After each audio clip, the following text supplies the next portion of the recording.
新竹市图书馆的总馆呢，因为新起工程，所以自2020年3月开始，有25万外本的册是暂时无法度借的，就要等到明年完工了后，才会当借来看。最近是互这审计师甲点名，讲安尼做呢是造成民众无方便，嘛来降低阅读的习惯。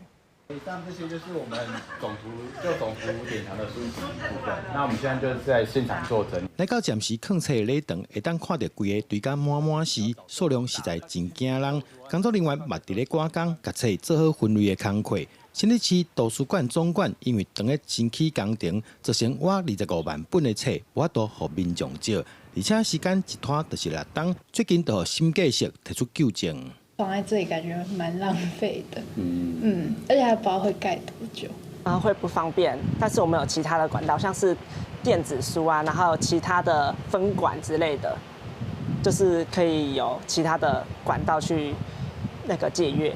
文化局回应，其实大部分的册伫总图书馆新起进前，就已经刷到其他分馆提供服务，暂时放伫遮拢是平常时较少人会借的册。另外，这段期间，其他区域的图书馆冇增加实体甲电子册，互民众来借册。那封存的书籍呢，多为罕见书，未来也会保存在我们新总图的密集书库。